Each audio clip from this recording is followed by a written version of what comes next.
Coming up on Global Business, production growth. China's heavy industry giants post a solid first half with auto, electrical and instrumentation manufacturing all climbing more than 6%. Innovation trail. Futuristic factory floors become a hot draw for foreign visitors, with some paying thousands for deep dive tours of China's high-tech marvels. And price fears. The UN Food and Agriculture Organization warns food and commodity costs are set to surge as El Nino extremes and wars in Iran and Ukraine disrupt global supplies.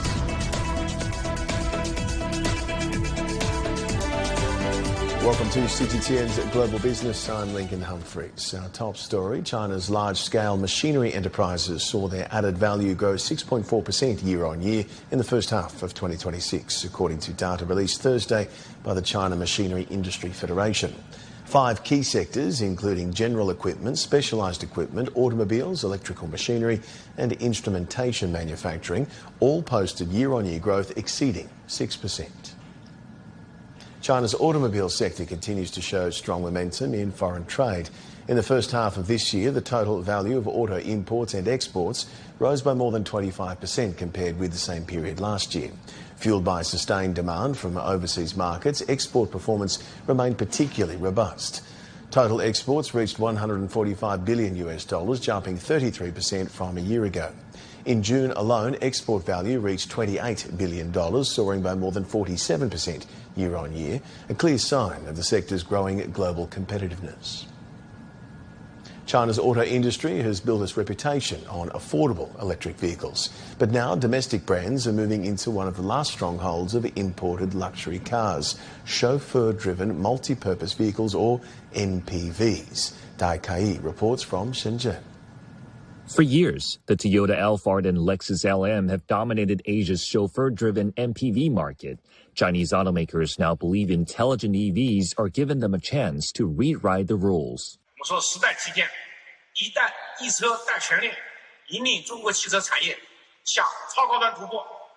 Huawei-backed Maestro has launched its first million-yuan multi-purpose vehicle V800, the first ultra-luxury MPV priced in the million-yuan segment.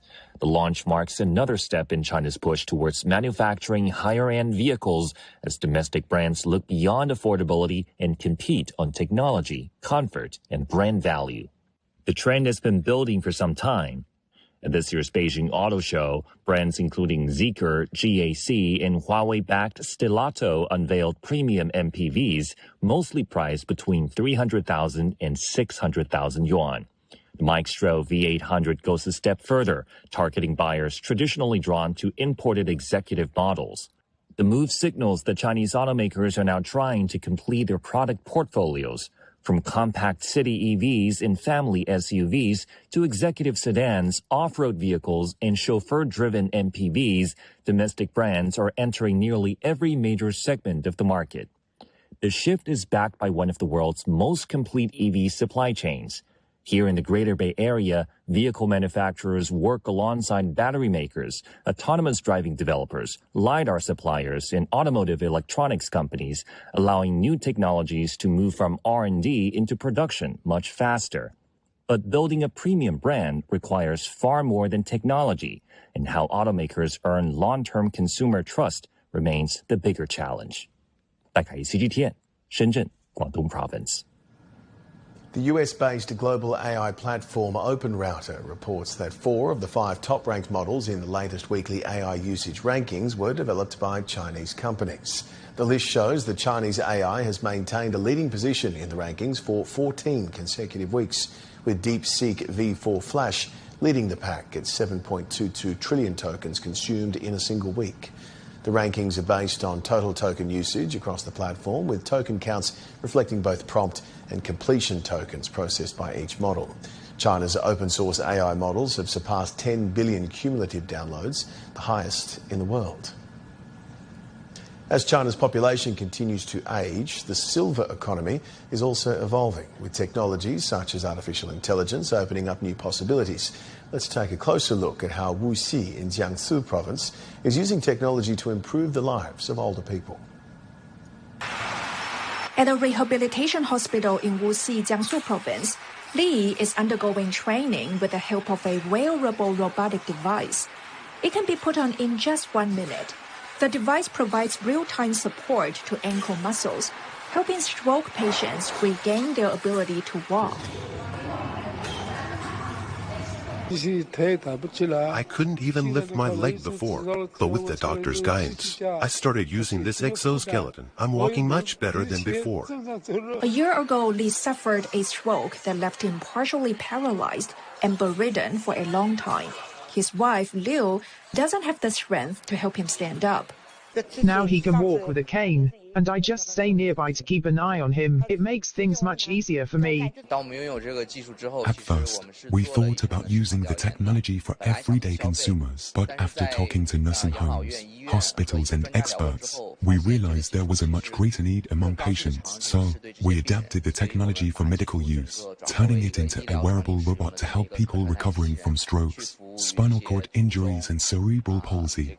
Wuxi is moving into a new era of smart care. In some senior communities, smart mattresses can monitor heart rates and detect unusual situations, such as when someone gets out of bed unexpectedly. Rehabilitation centers are also equipped with robotic gait training systems, which can provide personalized training programs for older people. Industry insiders say the Wuxi government is also working to connect AI companies and talents. By letting older people try these high-tech products, we can better understand their experiences and needs. The feedback can also help local companies improve their products, making them more user-friendly.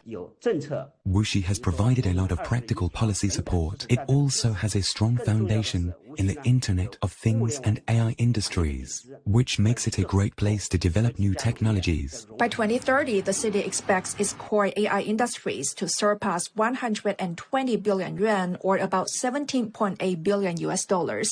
This year, Wuxi also plans to introduce regulations to promote the application and development of AI, creating a more supportive environment for the industry.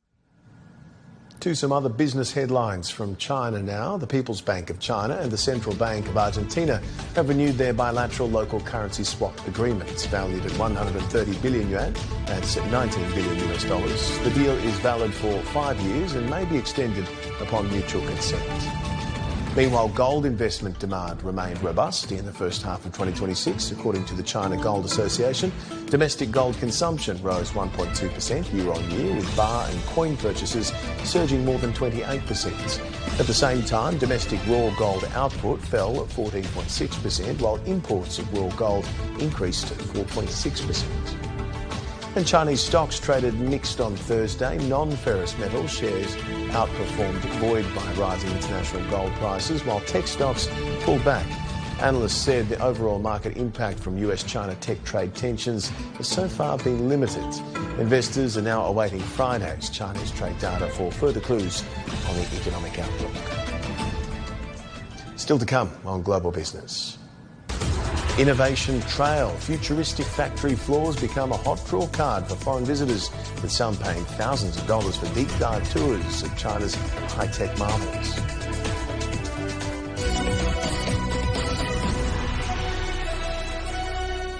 The world economy as we know it is about to change.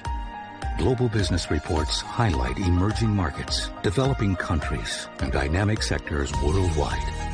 We feature top analysts and newsmakers to provide perspectives on every facet of business. From an on-the-ground perspective, we provide you with balanced and objective assessments. Fast, sharp, and insightful. Global Business. Only on CGTN.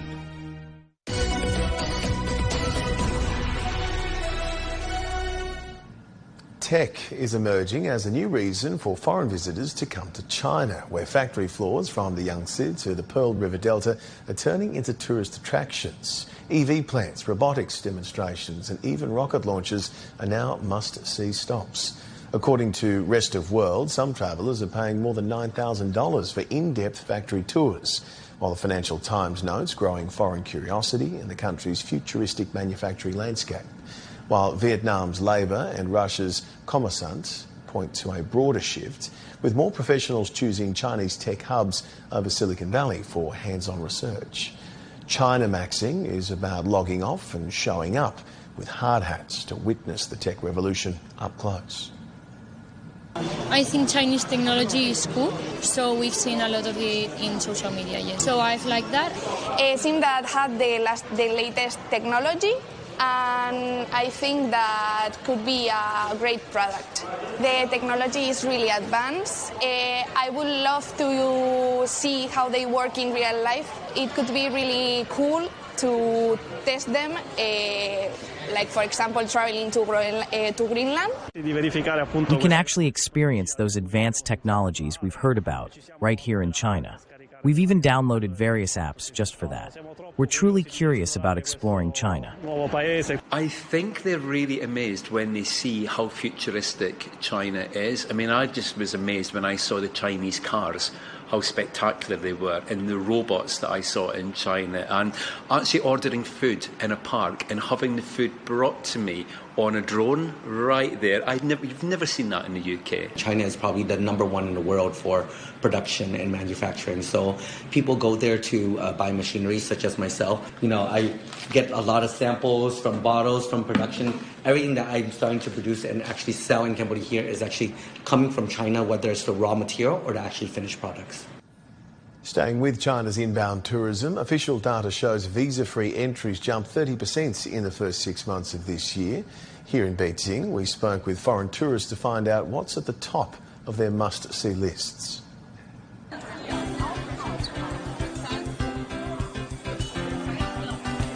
This summer in Beijing, all the famous historic spots have welcomed many foreign tourists, like they always do.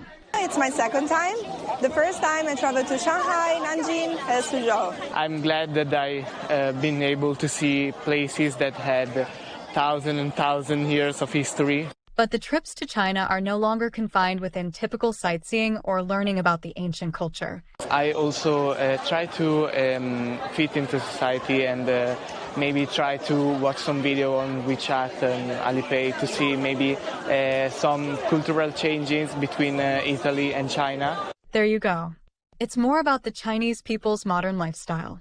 I'd like drink bubble tea like Chinese people. And we've seen people in the past, you know, doing Tai Chi, dancing as well, and also doing karaoke in the park in the evening, and we love it. Using mobile payments. I wasn't used to it in Spain, now I'm a master. For a full-on experience of modern China, it's not just how you pay, but also what you buy.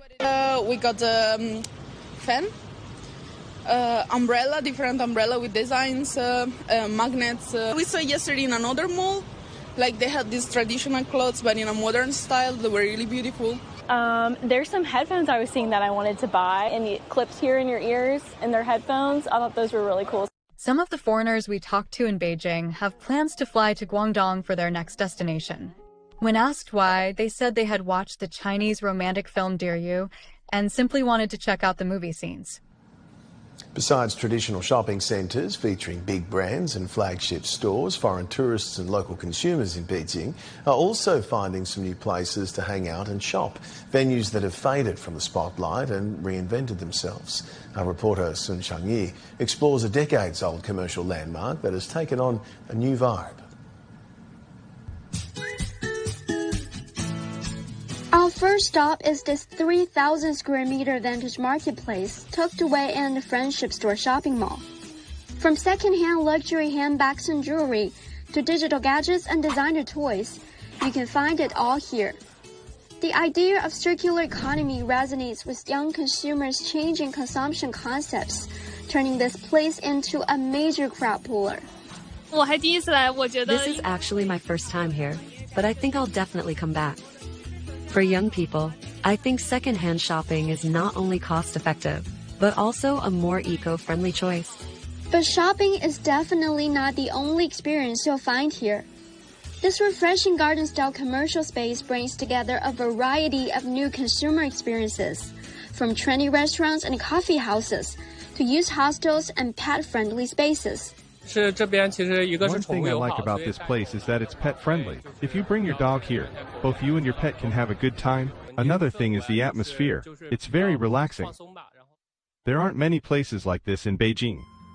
Wandering here, it's hard to believe this was once a very different place. Established in 1964, Beijing Friendship Store was a landmark state-run retailer known for selling imported goods.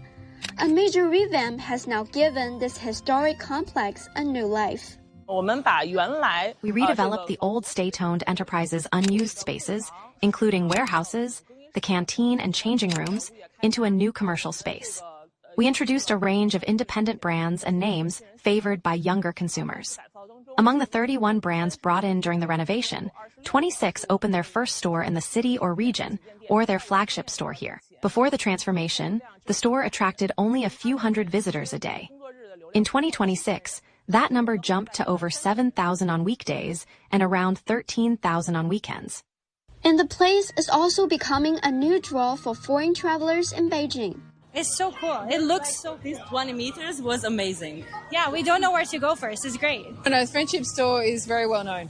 So my friend who's lived here for 30 years introduced us. Just come and hang out. Not far away from the Friendship Store stands another once iconic shopping mall that was a household name in Beijing. At its peak, Landau Mall was among the city's top 3 most popular shopping destinations. But as consumer preferences shifted, like many traditional department stores, its outdated model, aging facilities, and limited experiences struggled to attract younger shoppers, leading to declining foot traffic. After more than 3 decades in business, the mall closed for a major makeover in June this year. It is set to return in 2028 as its global hub for IP launches in esports, sports, and film. The rise and decline of shopping malls reflect the evolution of China's consumer landscape. Friendship Store's revival is part of a broader shift among malls across China, as they embrace trends like first-store economy, experience-driven consumption, and the nighttime economy, transforming into lifestyle destinations beyond shopping. Xuan Shangyi, CGTN, Beijing. You're watching Global Business. Up next. Price fears. The UN Food and Agriculture Organization warns food and commodity costs are set to surge as El Nino extremes and wars in Iran and Ukraine disrupt global supplies.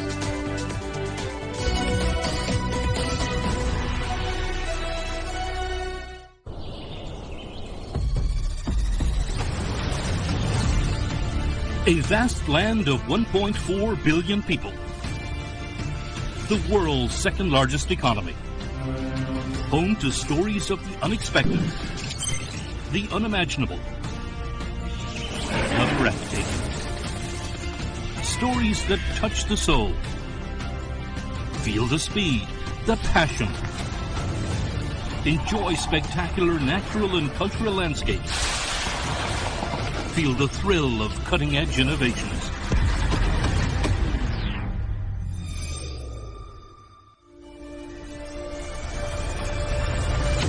Discovering China. Global Biz.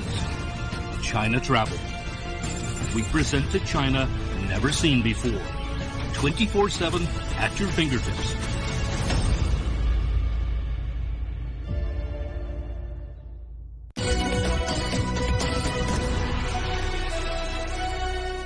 It is time to check some other business headlines around the globe for you now. Singapore Trade Minister Gan Kim Yong says about 1/3 of the city-state's exports to the US will be hit by a new 12.5% tariff imposed on July 24. That translates to more than 9.5 billion Singapore dollars or 7.4 billion US dollars worth of goods, including optical instruments and chemicals, while energy, semiconductors and pharmaceuticals will be exempt. Brazil's central bank cut its benchmark Selic rate for the 4th consecutive time on Wednesday, lowering it from 14.25% to 14%. The move comes as President Lula pushes for lower borrowing costs to spur economic growth, though policymakers remain cautious amid global oil price risks stemming from the US-Iran conflict and inflation that still exceeds the official targets. And German industrial orders rose to a better than expected 3.1% in June, offering a glimmer of hope for Europe's largest economy.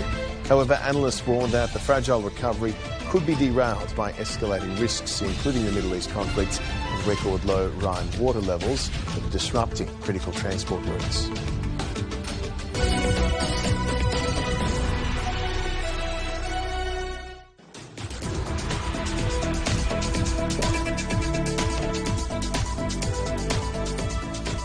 Now to the UN Food and Agriculture Organization, warning that extreme weather and overlapping conflicts could trigger a fresh surge in global food inflation.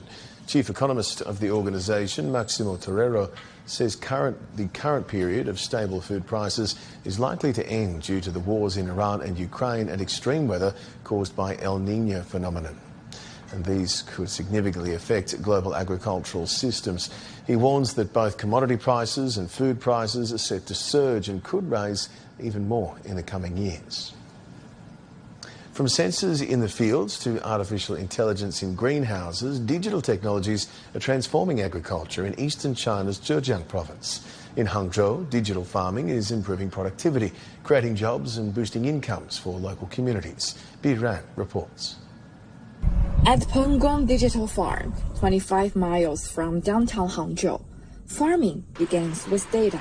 它告诉你整体没有灌溉风险，你看用于种植灌溉可以是92分啊，你看，然后下面它会告诉你碳酸氢根有点超标，时间长了以后记录以后形成一个标准。What once depended largely on personal experience can now be managed with greater precision, thanks to field data and an AI-powered analytic platform developed by Wang Tianjue's team. 然后结果就从那么一个小的工具开始。 We develop tools around real needs, bringing data from agricultural bases nationwide onto one platform. AI and big data are at the core, while hardware and inspection robots help collect data and improve efficiency. The digital farms here use AI and sensors to monitor sunlight, humidity, and soil conditions 24/7, automatically optimizing irrigation and fertilization for smart farming. The system allows young farmers to monitor the situation in real time. This reduces labor costs and improves both crop quality and production efficiency. The digital farm has helped increase our annual output by 50 to 100%. AI and Internet of Things technologies are also being used in vertical farms here in Hangzhou. The farms use vertical cultivation and digital production management to grow vegetables, creating what's known as an integrated plant factory plus digital twin model. For the same construction area, investment costs are reduced by 30%, while production capacity increases by 20%. 来，熟了，快来尝尝。哇，这个颜色就是熟了，是吧？对对对，这个品种本来就是黄颜色的。哦，好呀，我来尝一个。哇，这个就能直接吃了。对对对，我们洗手不洗菜，绝对干净。是不是超级有番茄味儿？对，特别清香。The transformation goes beyond the fields. Agriculture is being combined with tourism, education, and cultural experiences, creating new ways to earn revenue throughout the year. We have moved beyond traditional farming and no longer depend on the weather. We focus on technological innovation, develop our own digital twin system for plants, and help boost the local economy. Last year, every village in Yuhang has generated at least $350,000 in operating income. Strong collective economies have created jobs and helped the rural incomes to catch up with the urban levels. Revenue generated by digital farms allow the village collective to invest in public services and industrial development. Across Zhejiang, similar projects are exploring how technology can modernize traditional industries while allowing more people to share the benefits of development. Bi Ran, CGTN, Hangzhou, Zhejiang Province. Now to Africa. In Burundi, soil salinization is a silent threat, but its consequences are very real. With the build-up of mineral salts in one of the country's main rice-growing areas, hundreds of hectares of farmland have been affected. As yields fall, farmers and experts are racing to find solutions. CGTN's Najma Abdurazak reports. Western Burundi's Imbo Plain was once some of the country's most fertile farmland. But today, these fields are turning barren as soil salinization stunts crop growth, cuts yields, and leaves farming families struggling to survive. result is that for the first time since I started farming, I have suffered a heavy loss. This will lead to hunger in my family. For example, I invested 2 million here, thinking that the sweet potato harvest will bring in 10 million. But look, they've completely dried up. We're going to face extreme poverty and hunger in our household. I thought the money to buy my children's school supplies would come from this sweet potato harvest, but everything is lost. The flat lowland plains feature naturally saline soils where intensive irrigation, high evaporation rates and poor natural drainage compound salt accumulation. On the ground, the signs of damage are clear. What shows that this land is affected by salinity is the presence of certain weeds, most notably the mulberry and a plant called urukangaka. These are indicators that the soil is salty. Furthermore, when it rains, the standing water takes on a muddy, whitish appearance. As for the soil, you can see, it looks as though it was covered in whitish deposits. All these signs indicate that the soil is affected by salinity. Elia says they have been left with no choice but to keep experimenting with ways to keep growing food despite the magnitude of the damage. Some are testing organic manure in the hope of slowly restoring the soil. To combat this salinity, I use organic manure. I've already spread some over there. We work it into the soil before or at the time of planting to reduce the salinity. Our aim is to be able to produce enough to feed our families, but so far we haven't harvested anything at all. For the time being, we are still in the trial phase. The losses from rising salinity now reach national scale. Soil science experts say the crisis can still be slowed through better drainage, careful irrigation management, and a reliable supply of good quality water, support that only the authorities can provide. Farmers need to continue farming in a context of salinization. So what should they do? Firstly, they must ensure that water from plots already affected by salinity is not used to irrigate the plots in question. This is very important. Secondly, they must establish a good drainage system on their plots. When you irrigate with water, even if it is good quality water, that water must be able to drain away. Otherwise, it will reach equilibrium with the soil, dissolve the salts it finds there, and become saline. In a country where more than 85% of households depend on agriculture, restoring salinized land has become a race against time, not just to recover harvests, but to protect food security and the livelihoods of entire communities. Najma Abdulrazak, CGTN. Business, I'm Lincoln Hubbard in Beijing. You've been great company. We'll see you next time. Goodbye.